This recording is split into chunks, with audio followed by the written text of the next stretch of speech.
오늘은 무엇인가요?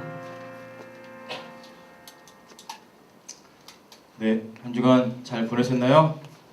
추석 연휴 잘 보내셨나요? 네, 우리 옆에 있는 지체들과 인사하도록 하겠습니다. 추석 잘 보냈니? 라고 인사하도록 하겠습니다.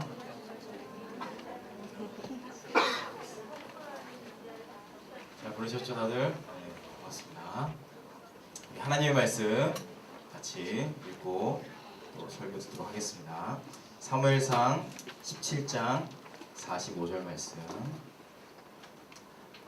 사무엘상 17장 45절 말씀. 자, 큰 목소리로 합독해서 읽도록 하겠습니다. 다 같이 17장 45절 시작. 다윗이 블레셋 사람에게 이르되 너는 칼과 창과 단창으로 내게 나아오거니와 나는 만군의 여호와의 이름 곧 내가 모욕하는 이스라엘 군대의 하나님의 이름으로 내게 나아가노라. 아멘. 네. 우주의 질서를 유지하는 두 가지 큰 물리 법칙이 있습니다.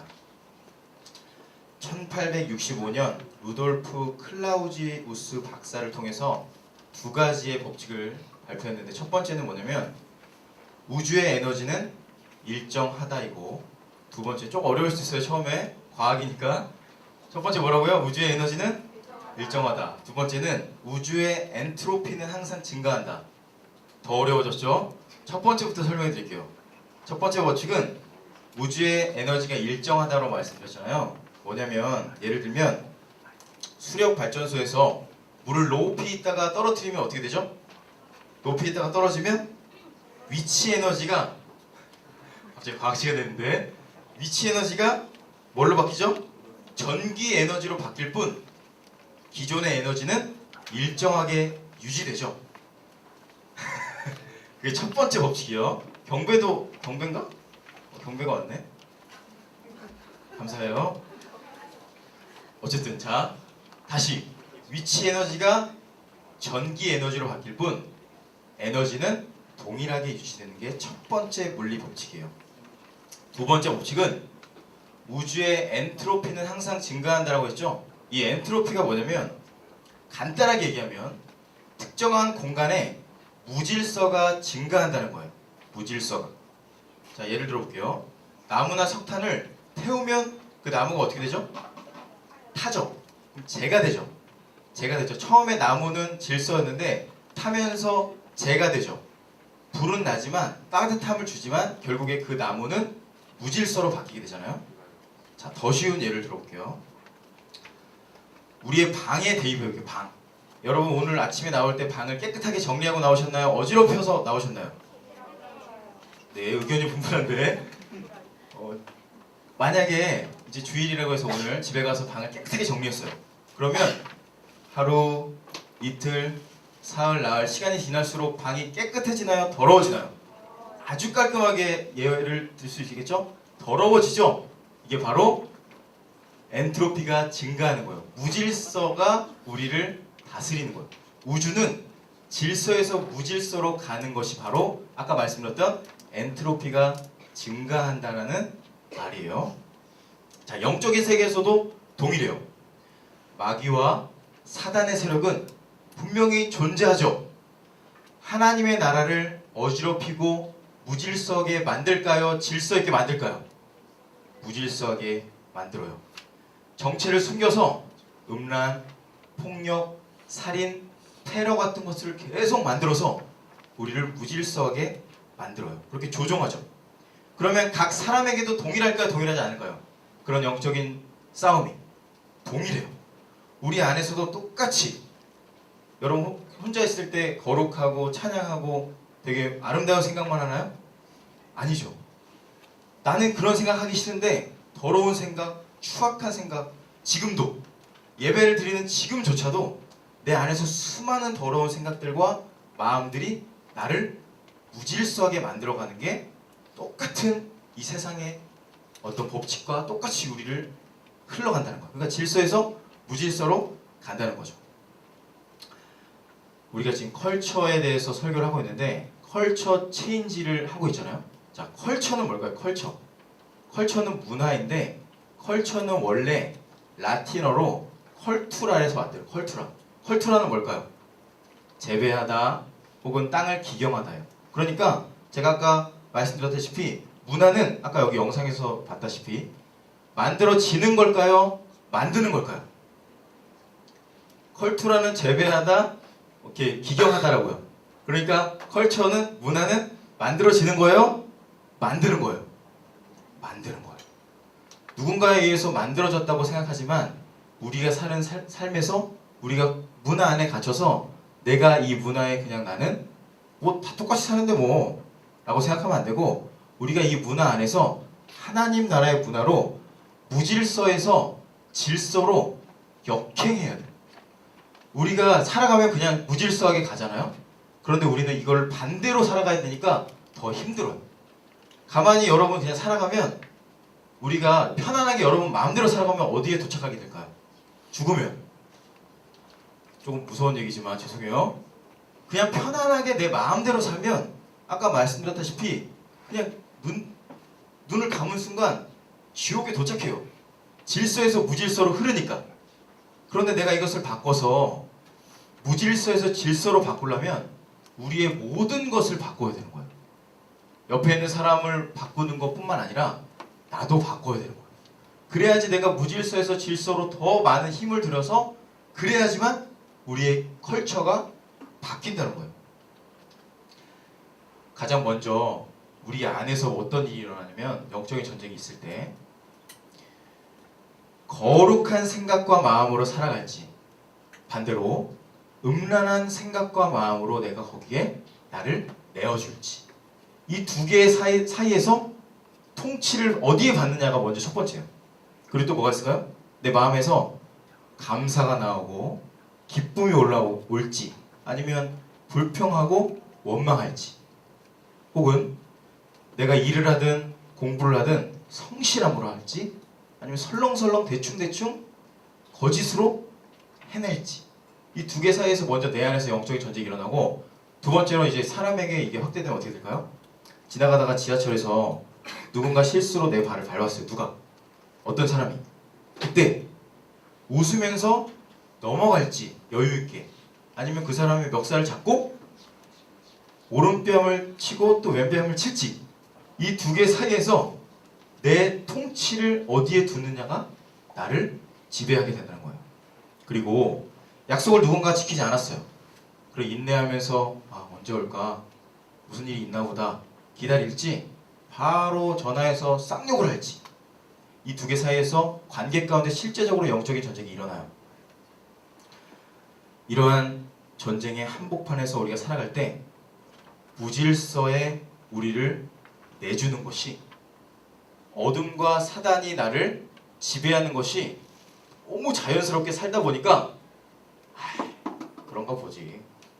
내 안에서 일어나는 또 내가 하는 모든 행동이 어쩔 수 없잖아 뭐 하면서 그냥 엔트로피가 증가한다 그래서 내 방처럼 내 삶도 그냥 가만히 놔두면 가만히 편안하게 우리가 도착하는 곳은 내가 예상했던 거라는 전혀 다른 곳에 도착할 수 있다는 거예요. 저 다 보고 계시죠?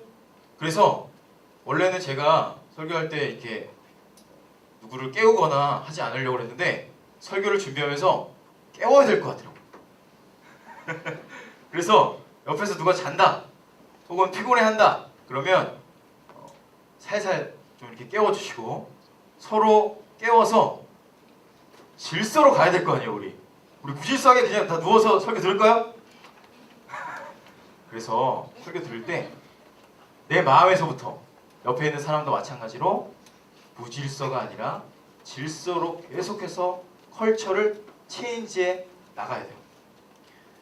우리 빌립보서 2장 12절부터 13절 말씀 한번 찾아볼게요. 일단 사무엘상에 꼽아두시고 빌립보서 2장 12, 13절 빌 2장 12, 13절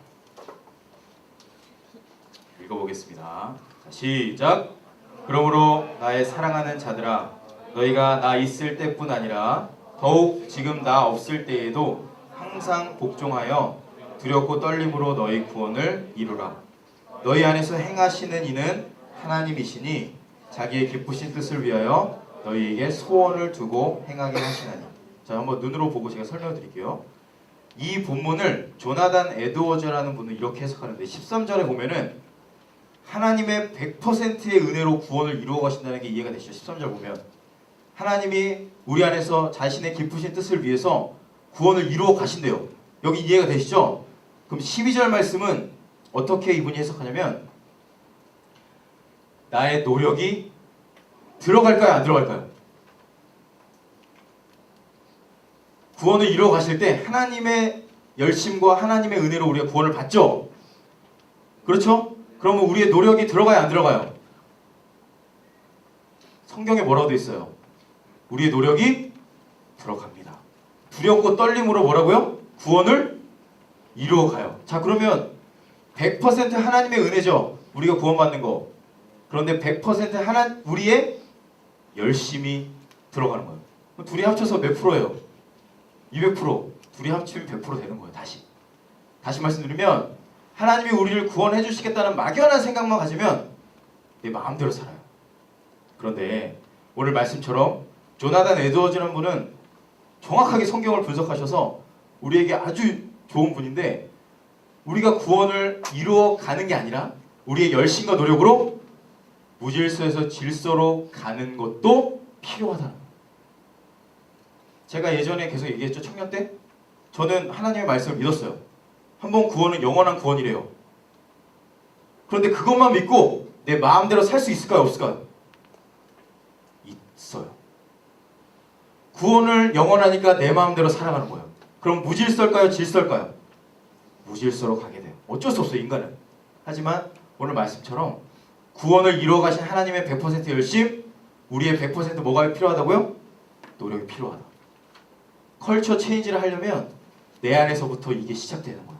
작동하고 옆에 있는 사람을 볼 때, 옆에 있는 사람을 대할 때, 공부할 때 모든 영역에서 나의 통치가 사단의 통치에 있는지 하나님의 통치에 있는지를 매 순간 지금도 마찬가지로 생각해야 돼요.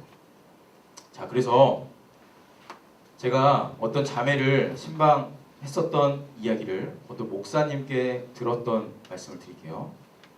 이 자매는 중학교 시절에 뚱뚱한 외모 때문에 스트레스를 엄청 받았고 그리고 자신의 그 컴플렉스가 너무 힘들었어요. 괴로워하다가 목사님이 만나서 이야기하자고 했는데 만나는 게 실은 대인 기피증까지 왔어요. 그래서 텍스트 문자로 대화를 했는데 왜 이렇게 컴플렉스가 심해졌는지를 보니까 초등학교 때부터 친구들이 놀리는 거예요. 뚱뚱하고 못생겼다고. 그러니까 이 아이가 힘들어하다가 그게 계속 가다가 중학교에 올라갔는데 중학교에도 똑같은 친구들이 더 심하게 놀리는 거예요. 그러니까 이 아이가 우울증 약을 복용하게 되면서 목사님과 상담을 하게 된 거예요. 물었어요. 목사님이 너에게 하나님께서 지금 뭐라고 말씀하실 것 같아? 라고 얘기했을 때 이 아이가 뭐라고 대답하냐면 뚱뚱하니까 살 빼라고 하시지 않을까요? 라고 얘기하는 거예요. 그리고 왜 그렇게 생겼냐고 막 나를 혼낼 것 같다고 얘기를 하는 거예요. 그런데 목사님 뭐라고 했을까요? 절대 아니다. 너를 하나님은 너무너무 귀하게 여기시고 너한테 살 빼라는 얘기 절대 안 한다. 넌 충분히 예쁘다. 라고 하나님이 말씀하실 거야. 그러니까 너의 시선을 주변 사람들의 말에 집중하지 말고 하나님께 눈을 맞춰라 라고 얘기했어요. 그리고 나서 시간이 흘러서 20대 초반이 됐어요. 여러분과 비슷한 나이 23살. 대학에서 뭘 전공했을까요? 의상 디자인을 전공했는데 자퇴를 하고 인터넷 쇼핑몰을 열었어요. 그런데 살을 완전히 뺐을까요? 못 뺐을까요? 살을 못 뺐대요. 못 뺐고 조금 빼긴 했는데 그냥 이제 비슷한 상황이었어요. 그런데 놀랍게도 의상 디자인을 전공하면서 일을 했는데 그 옷이 빅 사이즈를 만든 옷의 회사예요. 그러니까 이제 옷 내가 좀 몸이 좋으면 그러니까 제 배가 많이 나왔으면 이 배를 더 가리기 위해서 노력을 하잖아요. 그러니까 이 디자이너가 이 사람의 심리를 잘 아는 거예요. 그래서 어떻게 하면 팔뚝을 더 얇게 보일 수 있을까? 그리고 어떻게 하면 다리가 더 길어 보일 수 있을까라는 것을 연구해서 자신의 아이템을 가지고 회사를 때려치고 학교도 때려치고 인터넷 쇼핑몰을 열었어요. 열었는데 놀랍게도 런칭한 옷이 11억을 넘어서는 매출액을 기록하면서 소위 대박이 났죠. 그러면서 목사님과 만나면서 이 대화를 하는 것을 제가 들었어요. 자, 그러면 이 자매가 하나님의 말씀과 하나님의 통치를 받는 영역에서 살아갔을까요? 반대로 세상의 영역, 세상의 가치관, 세상의 통치를 받으면서 거기까지 왔을까요? 너무나 명확하죠? 세상의 통치로 만약에 자신을 내어줘서 살았다면 우울증을 그냥 못 끊어내요. 왜? 내가 더 예뻐져야 되고 더 살을 빼야 되니까 어마어마한 노력이 필요하고 내가 살을 뺐다고 끝났을까요? 절대 끝나지 않아요. 계속 빼고 싶고 계속 예뻐지고 싶은 게 우리 욕심이기 때문에 끝이 안 보이죠. 자, 이 자매가 진정으로 그 인생에 뭐 돈을 대박나고 이게 아니라 그의 내면을 보세요. 이 자매의 내면. 이 자매의 내면은 진정으로 강한 자, 강한 자가 되었던 거예요. 만약 중학교 1학년 때 아까 말씀드렸다시피 골리앗의 멘탈리티로 어떻게 하면 내가 더 좋은 칼을 얻을 수 있을까? 그리고 어떻게 하면 내가 더 커지고 무거운 갑옷을 입을 수 있을까? 어떻게 나를 더 화려하게 할 수 있을까? 라고 했었다면 절대로 그 자매는 그 골리앗 영역에서 나오지 못해요. 완전히 어둠 가운데서 사로잡혀서 죽음으로 갈 수밖에 없어요. 자, 사무엘상 17장 45절 다시 보겠습니다. 사무엘상 17장 45절.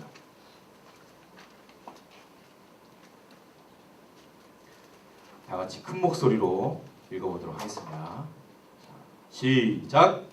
다윗이 블레셋 사람에게 이르되 너는 칼과 창과 단창으로 내게 나아오거니와 나는 만군의 여호와의 이름 곧 내가 모욕하는 이스라엘 군대의 하나님의 이름으로 내게 나아가노라.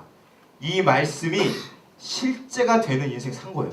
그 말씀이 그냥 옛날에 있었던 다윗과 골리앗의 이야기가 아니라 실제로 자기의 삶에서 말씀의 통치를 받고 골리앗의 통치에서 벗어난 인생을 살았던 거예요. 이 자매는. 누가 강한 자일까요? 이 세상의 멘탈리티에서 골리앗처럼 더 크려고 발버둥 치면서 내가 더 강하지, 나보다 큰 사람 나와봐라 하는 사람이 진짜 클까요? 아니면 아까 그 말씀드렸던 자매처럼 다윗처럼 보이는 것 아무것도 없지만 내면의 강함을 통해서 나를 인도하시는 하나님의 통치를 받는 그 자매가 진정으로 큰 사람일까요? 한번 스스로에게 질문해 보세요. 나는 큰 사람인가? 좁은 사람인가? 그리고 골리앗과 같은 사람인가? 우리는 일반적으로 세상을 변화시키기 위해서 힘이나 능력이나 인기나 뭐 우리가 생각하는 거 있잖아요. 돈이나 그것이 있어야 영향력이 생겨서 이 세상을 변화시킬 거라고 생각해요. 심지어 교회도 마찬가지예요. 저도 여기서 자유로울까요? 자유롭지 않을까요? 날마다 싸워요. 교회가 세상에 영향을 주기 위해서는 어느 정도의 규모가 필요해. 우리 교회에 규모가 필요해. 그러니까 규모가 전부는 아니지만 그래도 세상은 규모를 보잖아.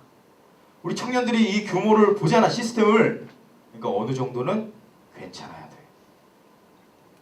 학벌은 어느 정도 필요해. 학벌. 물론 학벌이 전부는 아니지만 잘 생각해봐. 세상은 학벌 좋은 스피커의 말을 더 잘 들을 거야. 그러니까 바울 봐봐. 바울이 그 당시에 좋은 학교 나왔거든요. 바울 봐봐. 좋은 학교 나왔잖아. 좋은 학교 가야지. 돈이 필요해. 돈. 물론 돈이 전부는 아니지만, 자, 제가 말씀드린 거 잘 들어야 돼요.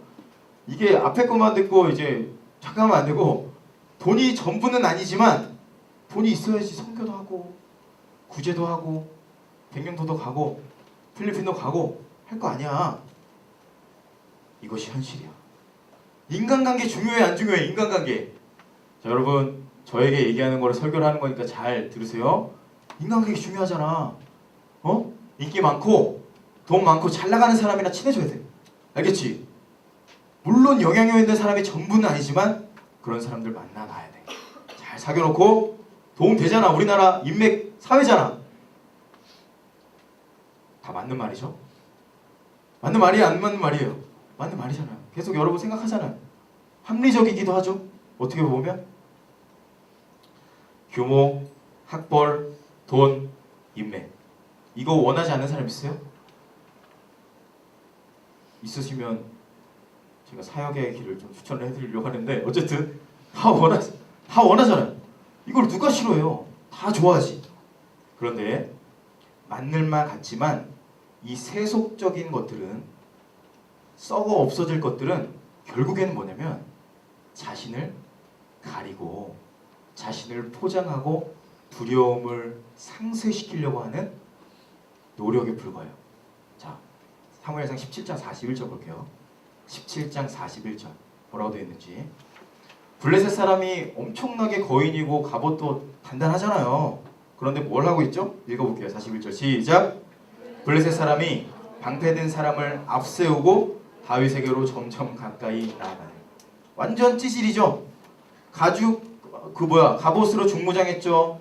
다 막았는데도 투구까지 썼어요. 근데 앞에 방패 막는 사람을 내 앞세워서 가요. 뒤에서 혹시 내가 다칠까봐 두려워 떨고 있는 게 이 안에 있는 거예요. 자, 몽골에는 개가 많거든요. 제가 몽골에 갔었는데 2번 정도 갔다 왔는데, 몽골에는 개들이 되게 많아요. 그래서 개들이 그냥 활보를 해요. 거기 동네를 개들이 활보를 하는데, 처음에는 개들이 너무 무서운 거예요. 왜냐면 우리나라는 개들이 이제 멍멍이라든지 뭐 삽살개 이렇게 작은 개들인데, 거기는 어마어마하게 커요. 그래서 그 개들이 왜 이렇게 큰지 제가 물어봤거든요. 선교사님한테. 놀라운 사실을 알게 됐는데, 사람을 죽으면 거기는, 이게 지금 말씀드려도 모르겠는데 죄송한데 거기서 얘기했던 거니까 이제 들어주세요. 사람이 죽으면 우리는 이제 화장하거나 이제 묻잖아요. 거기는 산 밑에 버린대요. 개들이 그걸 먹어요. 그러니까 개들이 어마어마하게 커요, 진짜. 그래서 너무너무 무서웠는데 그 개들을 제가 이렇게 관찰을 했어요. 관찰했는데 개들이 진짜 센 애랑 진짜 약한, 그러니까 보기에는 다 똑같아요. 무슨 피부병도 있고 조금 이렇게 험하게 생겨서 되게 크고 무섭게 생겼는데, 센 애랑 약한 애를 제가 발견하게 됐어요. 뭘까요? 센 개는 일단 말이 그렇게 많지 않아요. 말이 아니라 그 뭐죠? 짖는 거. 짖지 않아요. 그냥 이 정도밖에 안 하고 절대로 자신의 목소리를 내지 않아요. 이렇게 하고, 진짜 약한 애들 있죠. 제가 이렇게 하면 바로 도망가는 애들 보니까 엄청 짖어져 있게요. 엄청 짖어서, 무슨 예전에 그 우리 철원이 얘기를 해서 죄송한데, 철원이가 캄보디아 갔을 때 코를 많이 골거든요. 코를 골아서 개들이 그걸 둘러쌌다는 얘기 들었는데 개인 줄 알고. 어쨌든 너무 심하게 보니까 텐트 주위를 개들이 캄보디아에서 둘러쌌대요. 어쨌든 저런 얘기 미안하다는 말 전하고 싶고, 어쨌든 그래서 그 개들의 센 개는 뭐라고요? 으르렁거리고 절대로 말을 하지 않지만 속이 깡통처럼 비고 엄청 두려워하는 애들은 엄청 짖어요. 한번 보세요, 여러분. 주변에 개들 엄청 짖거든요. 제가 뭔 얘기를 말씀드리고 싶냐면, 영적인 세계도 동일해요. 우리에게 영적인 권위가 있고 내 내면이 가득 차 있고 담대하고 두려워하지 않는 사람은 겉에 있는 걸로 절대로 치장하지 않아요. 그리고 막 떠들지 않아요. 말이 많고 시끄러운 사람은 내면이 빈 사람일 가능성이 높아요. 그런데 내면이 단단하고 하나님의 임재로 충만한 사람은 이것도 안 해요. 이건 개니까 그냥 우리는 가만히 있는 거예요. 절대로 누가 말하거나 누가 뭐 해코지해도 흔들리지 않아요. 환경이나 조건에 휘둘리지 않고 잠잠해요. 놀랍게도 골리앗이라는 이 단어의 뜻은 포로라는 뜻을 가지고 있어요. 이 세상에 있는 것을 더 많이 가졌는데 그는 세상의 포로였어요. 포로. 포로는 어떻게 살죠? 다 발가벗겨지고 끌려가는 인생이에요. 다 가진 것 같지만 그는 이미 포로의 인생을 살고 있었던 거예요. 골리앗은. 그 세상 나라의 통치를 받는 골리앗은 상황이 이렇게 바뀌면 이렇게 되고 저렇게 바뀌면 저렇게 되고 갈대처럼 왔다 갔다. 누가 나에게 이런 말 하면은 흔들리고 누가 나에게 표정이 어제까지는 웃다가 갑자기 오늘 표정이 안 좋으면 괜히 마음에서 쟤 나한테 기분 나쁜가? 혼자 위축되고 회사 가서도 학교에서도 공부할 때도 똑같아요. 가족 간의 관계에서도 똑같고 절대로 이 내면이 흔들리고 왔다 갔다 한다면 내가 하나님의 나라의 통치가 아니라 세상의 통치를 받고 있을 가능성이 높다는 거예요. 사도행전 1장 8절 말씀 찾아볼까요? 사도행전 1장 8절. 하나님 나라의 통치를 받고 다윗의 멘탈리티로 살아가는 사람이기 때문에 두려워하지 않고 무엇으로 살아가니 나오는데 읽어볼게요. 다 아는 말씀이시죠? 시작. 오직 성령이 너희에게 임하시면 너희가 권능을 받고 예루살렘과 온 유대와 사마리아와 땅끝까지 이르러 내 증인이 되리라 하시니라. 여기 보면은 권능이라는 단어 보이세요? 권능? 권능은 두나미스라는 헬라어인데요. 두나미스에서 파생된 말이 다이너마이트예요. 다이너마이트처럼 엄청난 폭발력이 있는 능력이 임하는 거예요. 성령이 임하시면. 그러니까 아무도 건들지 못하죠. 이 세상에 그 어떤 것도 하나님보다 센 게 있나요? 하나님보다 위에 있는 게 없어요. 내 안에 다이너마이트, 두나미스, 하나님의 권능이 있기 때문에 누가 어떤 것을 나에게 해코지하고 흔들려고 하더라도 흔들리지 않아요.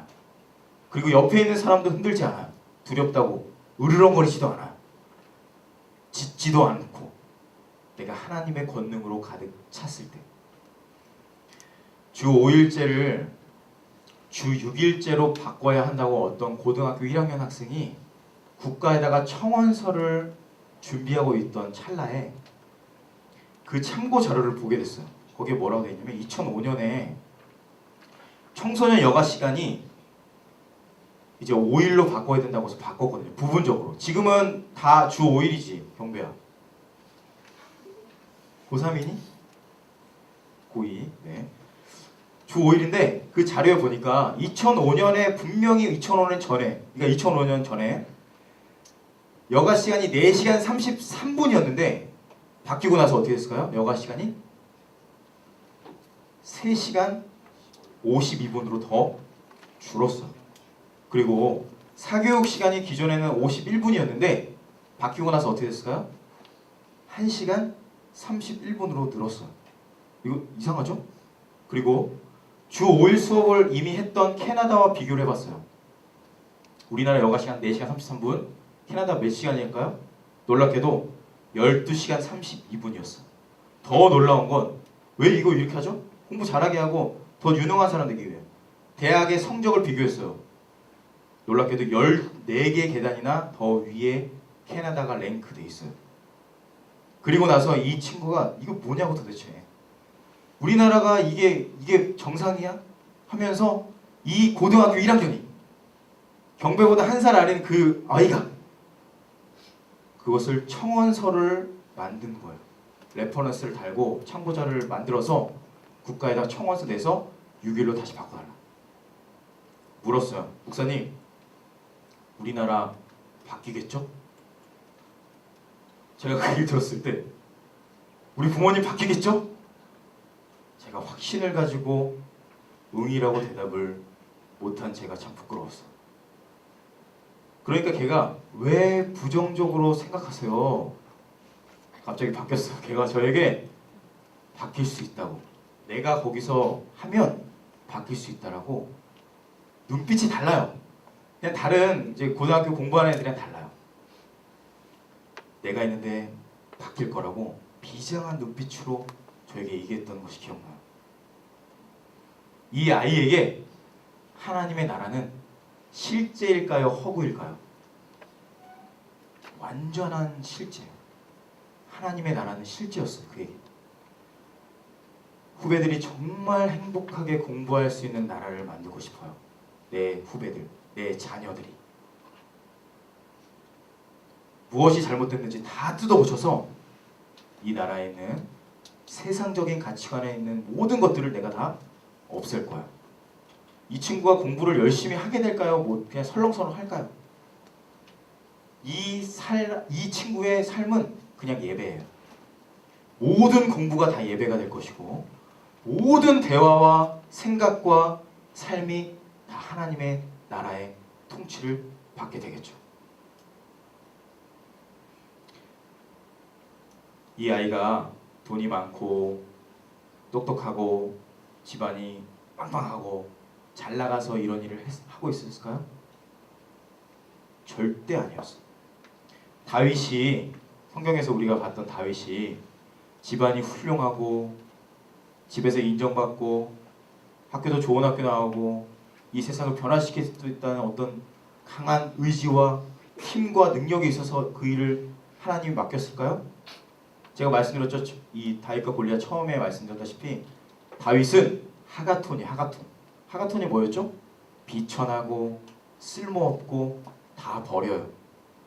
막내 다윗, 완전히 찌꺼기 같은 다윗인데 하나님은 그를 들어서 골리앗을 물리치는 것을 우리에게 보여주세요.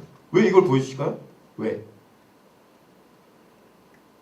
사무엘상 아까 17장 41절에 아까 읽었잖아요. 41절에 보면은 블레셋 사람이 방패된 사람을 앞세우고 다윗에게로 점점 다가갔죠.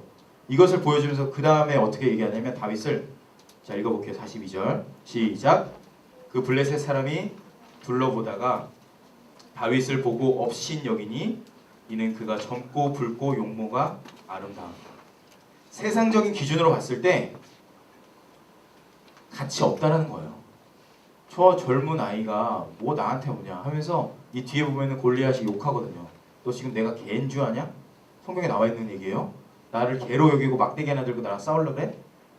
그 초라하고 보잘것없는 다윗을 완전히 골리앗과의 전쟁터에 앞에 세우는 거예요. 그런데 놀라운 건 뭐냐면요. 이 성경에서 우리에게 말씀하고 싶은 건 뭐냐면 아무 보잘것없고 힘없고 아무것도 할 수 없는 그 다윗을 통해서 더 낮아지고 더 바닥으로 가면 갈수록 누가 높아질까요? 십자가와 하나님의 영광이 더 높아지는 것을 이 다윗과 골리앗, 예수님을 통해서 우리에게 말씀하는 거예요. 예수님이 십자가에 올라갔어요. 십자가에 올라갔는데 사람들이 막 욕해요. 야, 네 왕이라며? 어? 네가 예수라며? 하나님의 아들이라며? 그럼 내려와봐.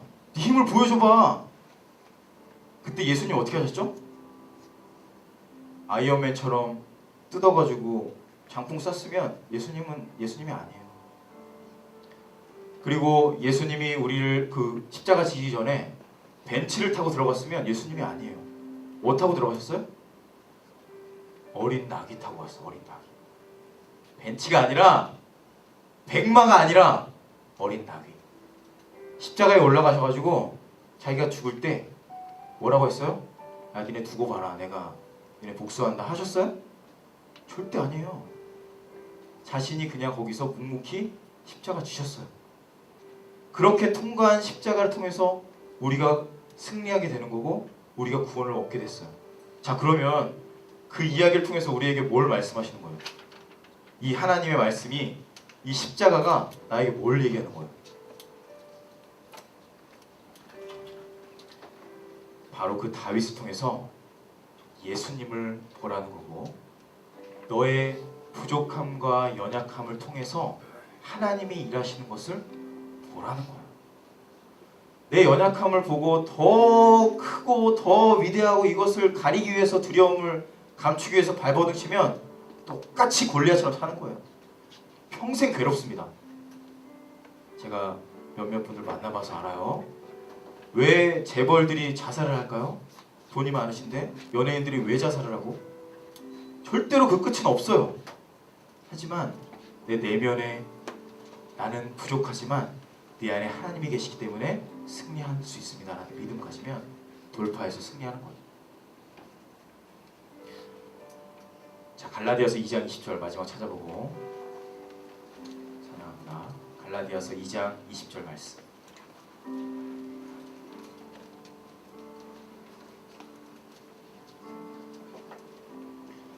다 같이 큰 목소리로 읽어보도록 하겠습니다. 자, 시작.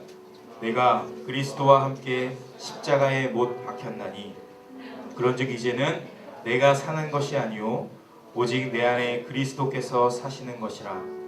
이제 내가 육체 가운데 사는 것은 나를 사랑하사 나를 위하여 자기 자신을 버리신 하나님의 아들을 믿는 믿음 안에서 사는 것이라. 아멘. 내가 죽었어요. 여기 성경에 나와 있죠? 나는 뭐 했다고요? 죽었다고요. 죽었다고. 내가 죽으려고 노력하면 죽은 게 아니라 예수님과 함께 나는 뭐 했다고 나와 있어요? 성경에? 죽었어.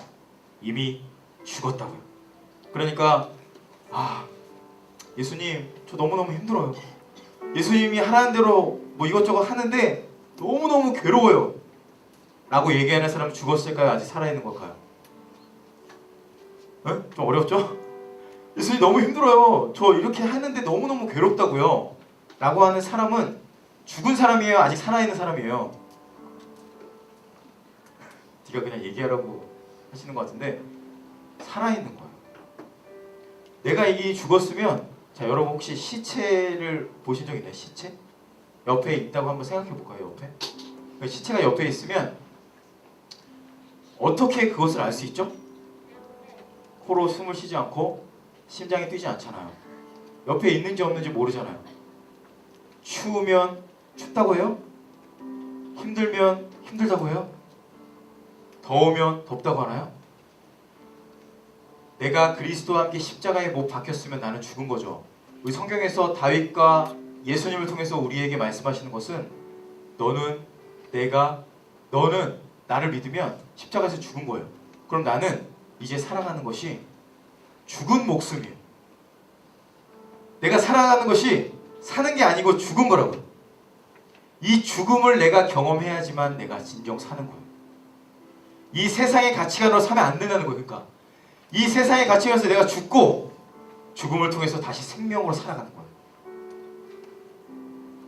나를 계속해서 죽일 때 근데 노력해서 죽는 게 아니라 예수님이 나를 위해서 죽었다는 것을 믿고 내가 주님과 함께 죽었습니다. 그걸 믿을 때 나는 그때 살 수 있는 거예요. 제가 목회하면서 이렇게 살아가면서 힘든 일이 있을까요? 없을까요? 여러분도 아시다시피 여러분도 힘드시죠? 사는 게. 행복하세요? 행복하면 저를 좀 만나주세요. 행복한 사람 제가 아직 못 만났어요. 다들 힘들어요. 행복해 보이고 그렇게 흉내낼 뿐이지. 그런 힘든 상황 가운데서 제가 살아가는데 그때마다 저에 대해서 누군가가 어려움을 주고 나에 대해서 험담을 하고 나의 어떤 부족함을 이렇게 자극해서 내가 어려울 때 있잖아요. 그때마다 제가 어떻게 할까요? 여러분이 혹시 힘들 때 이걸 한번 해보세요. 누군가 관계에서 나에게 어려움이 계속해서 오고 계속 나를 힘들게 하고 너무너무 괴로우면 제가 하는 기도가 있어요. 어떻게 기도할까요? 성경에 나온 대로 해요. 자, 한번 따라해볼까요? 예수님, 다시 이미 죽으신 것 같은데 예수님, 저는 죽었습니다. 다시 안 하는 친구가 뭐였어요? 예수님, 저는 죽었습니다. 내가 죽으려고 노력하면 안 된다는 거 안 돼요? 나는 그리스도와 함께 십자가에 못 박혔으니까 난 죽은 거예요. 예수님, 난 죽었습니다를 한 번, 두 번, 세 번, 네 번, 그 사람 계속 생각나잖아요. 짜증나고 죽이고 싶고 이걸 외치는 거예요. 예수님, 전 죽었습니다. 전 죽었습니다. 그럼 제가 그 사람에 대해서 어떤 마음 품게 될까요? 난 죽었는데 살아있던 나를 발견해요. 그리고 이제 그 영혼을 위해서 기도하고 품어낼 수 있게 되는 거예요. 그래서 이제 내일부터 살아가는 여러 삶의 현장에서 이 마음으로 이제 가족을 만날 때, 뭐 학교에 갈 때, 직장에 만날 직장 상사나 뭐 동료를 대할 때, 예수님, 전 죽었고 내 안에서 그럼 누가 역사할까요? 내가 낮아지면 낮아질수록 누가 역사한다 그랬어요? 내 안에서 예수님이 역사하시는 거예요. 그 주님으로 살아갈 때 그의 삶이 하나님의 나라의 통치를 받는 거예요. 다윗과 골리앗 이제 거의 끝났고 이제 거의 마무리하려고 하는데, 여러분의 삶에서 무질서한 삶을 질서로 바꾸기 위해서 더 많은 걸 하는 게 아니에요. 갑옷을 갖추는 게 아니라 내가 날마다 나를 부인하고 내 안에 누구로 채우는 거예요? 예수님으로 채우는 거예요. 나는 계속해서 죽어요. 나는 없어요. 내 안에 누가 살아요? 나를 낮추고 나를 부인하고 나를 낮아지면 누가 올라가요? 주님이 나를 통해서 역사하시는 거예요. 오늘 찬양하면서 그 주님을 예배하고 일주일 동안 삶도 동일해요. 그 주님만을 높이고 주님만을 바라보고 주님만을 예배하시기를 주의 이름으로 축원합니다. 같이 이 찬양하고 하나님을 우리 마음 가운데 다시 한번 더 풍성하게, 예수님을 내 마음 가운데, 십자가를 내 안에 더 풍성하게 같이 찬양하고 예배하는 시간 갖도록 하겠습니다.